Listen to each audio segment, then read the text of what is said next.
सावन महीना आ रहा है। 22 जुलाई से 29 अगस्त तक ये सावन महीना बहुत पावन माना गया है। महादेव को ये महीना बहुत ही प्रिय है।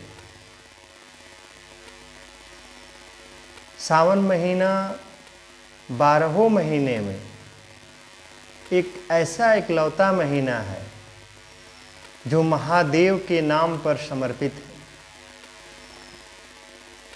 इस सावन के महीने में महादेव अपने भक्तों को मनचाहा वरदान देते हैं। अगर सही ढंग से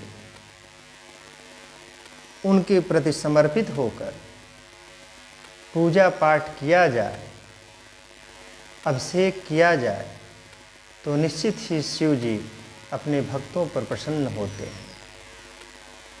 इनको भोलेनाथ कहा गया है।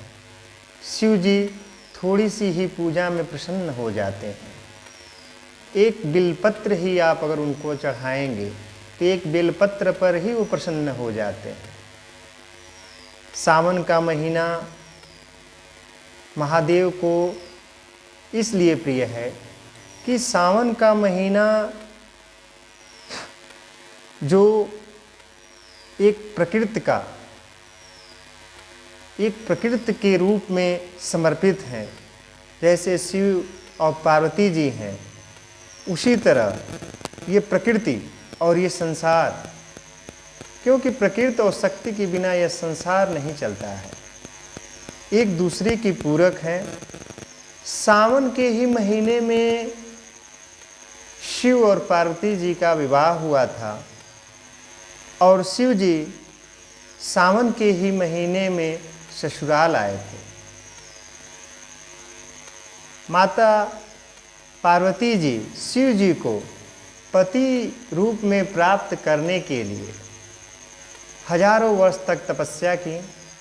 तपस्या करने के बाद सावन के ही महीने में शिव जी को पति रूप में प्राप्त की। इसलिए सावन का महीना शिव जी को अति प्रिय है। इस बार 2024 में बहुत भाग्य से 5 सोमवार सावन में मिल रहे हैं, जो जल्दी किसी सावन के महीने में नहीं मिलते हैं। अधिकतर 4 ही सोमवार मिलते हैं, लेकिन इस बार यह सावन शिव भक्तों को बहुत ही प्रिय है, इसलिए कि इस सावन में 5 सोमवार मिल रहे हैं। 5 सोमवार शरीर जैसे पंचतत्व से बना हुआ है, उसी तरह यह 5 तत्वों के पूरक हैं और शिव भक्तों को बड़ा ही भाग्य से ये 5 सोमवार इस सावन में मिल रहे हैं।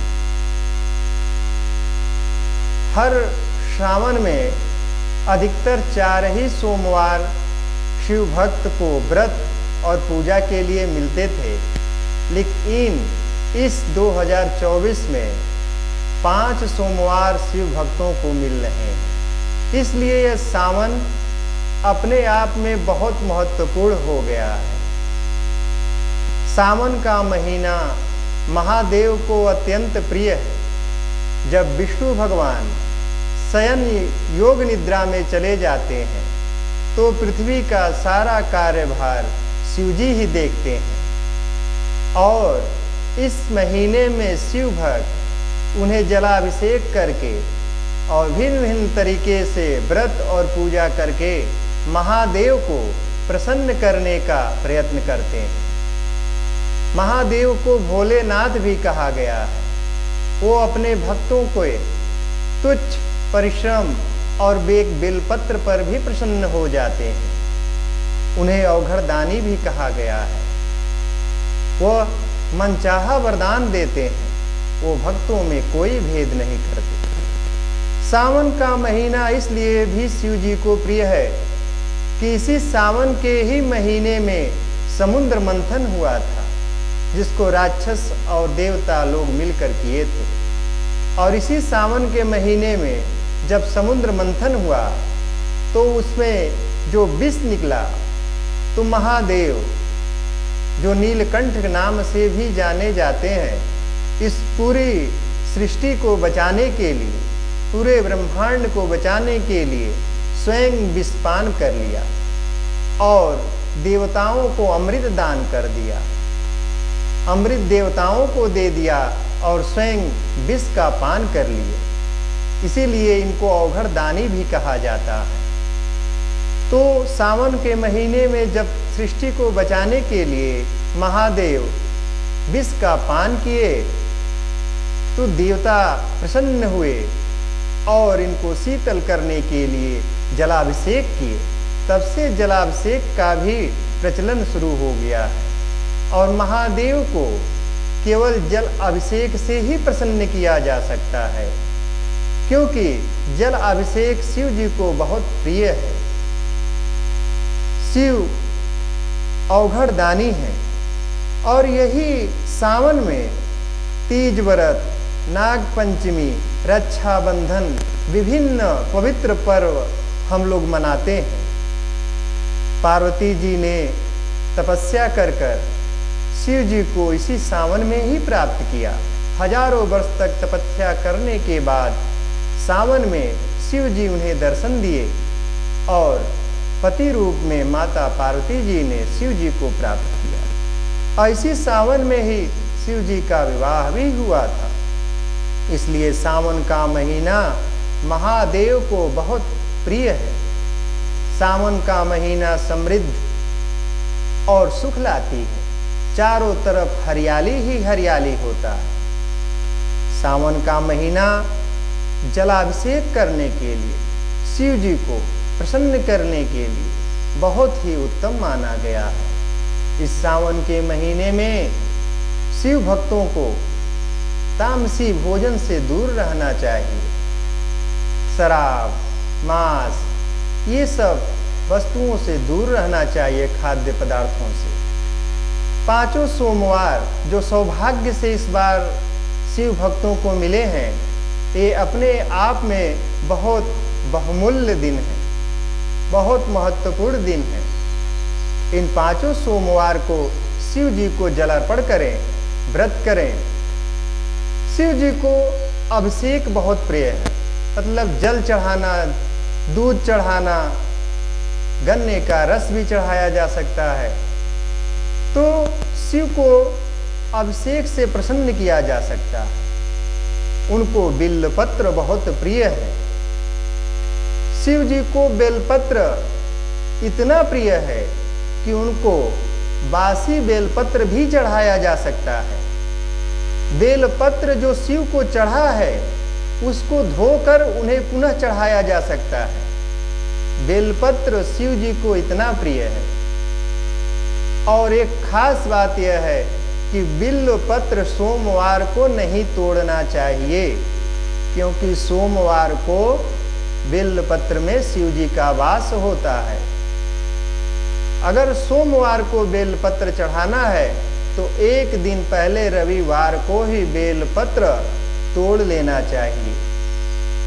सोमवार को बेलपत्र तोड़ने से बहुत दोष होता है और सोमवार को बेलपत्र चढ़ाना शिव जी को बहुत प्रिय होता है।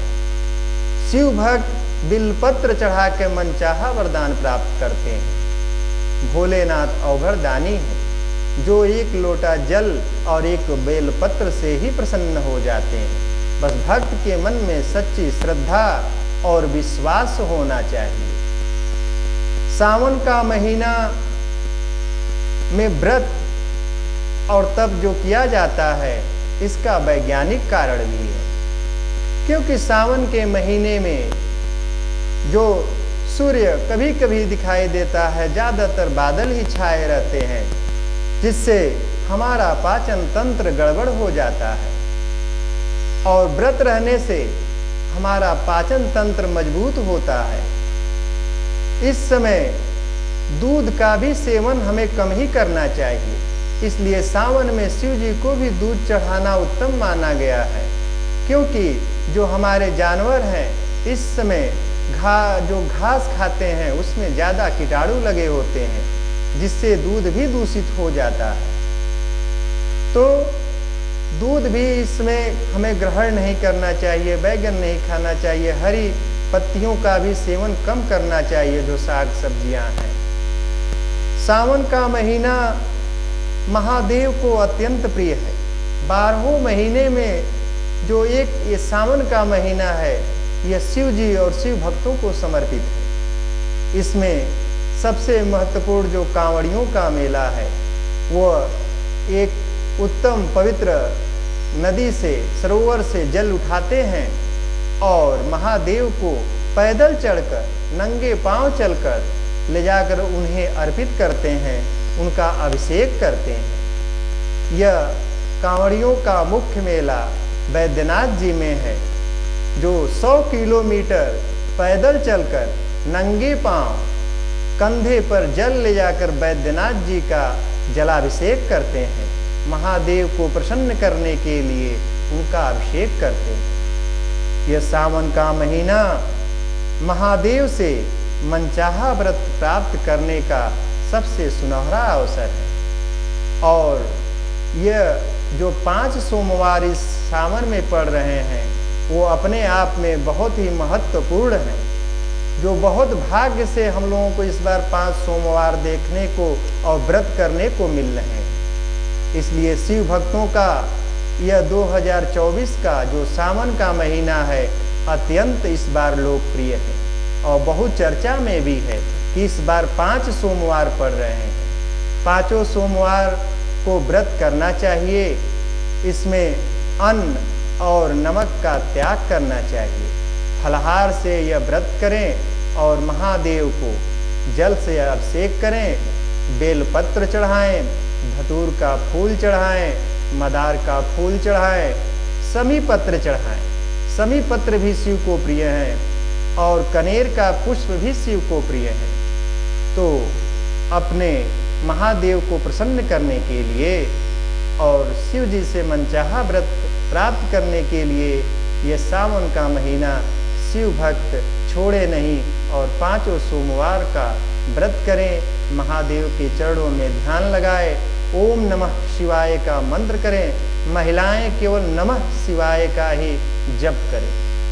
भोलेनाथ अवगरदानी है।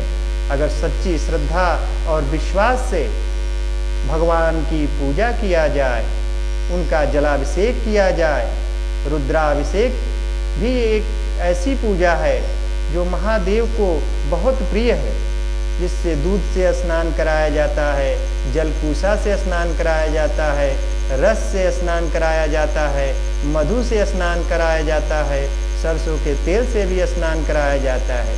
जिस भक्त की जो इच्छा है वह मनचाहे इच्छा प्राप्त करने के लिए अलग अलग पेय पदार्थों से शिव जी का अभिषेक किया जाता है।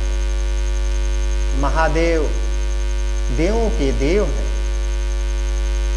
जो तीनों त्रिलोक 14 भुवनों में जितने भी देवी देवता हैं सबके देव महादेव कहा जाता है।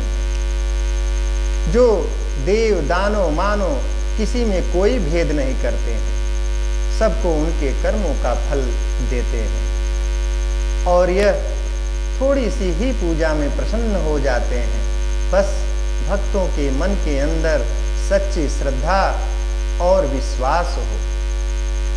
तो आइए इस सावन के महीने में इस 5 सोमवारी जो आ रही है, खुशी से और प्रसन्न होकर महादेव के चरणों में ध्यान करके कल से शुरू करते हैं। इसमें शाम को भी फलाहार ही किया जाता है। ये जो सावन का सोमवार होता है उसमें शाम को अनाज नहीं ग्रहण किया जाता। जितने भी साप्ताहिक व्रत हैं उसमें दिन भर व्रत रहकर शाम को बिना नमक का भोजन किया जाता है, केवल एक अनाज। लेकिन सावन के सोमवार में शाम को भी व्रत ही रहा जाता है। इसलिए आप शिव भक्त महादेव के चरणों में ध्यान करके मनचाहा व्रत प्राप्त करने के लिए और जो कुमारी लड़कियां हैं उनके लिए भी ये व्रत बहुत ही उत्तम है।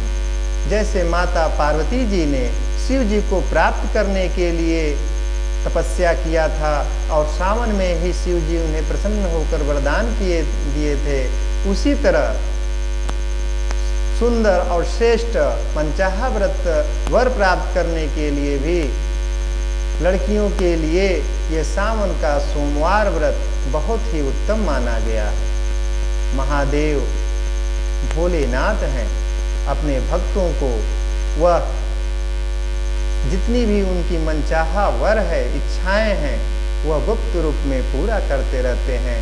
देवादिदेव महादेव ऐसे ईश्वर हैं जो सभी देवता इनके चरणों में नतमस्तक होते हैं। कहा जाता है कि ब्रह्मा विष्णु महेशा जानत अविवेका, प्रणवाक्षर के मध्य ये तीनों एका। जो प्रणवाक्षर ओम है, इसमें सभी देवताओं का वास होता है, इसमें कोई भ्रम नहीं करना चाहिए। बोलिए महादेव की जय, माता पार्वती की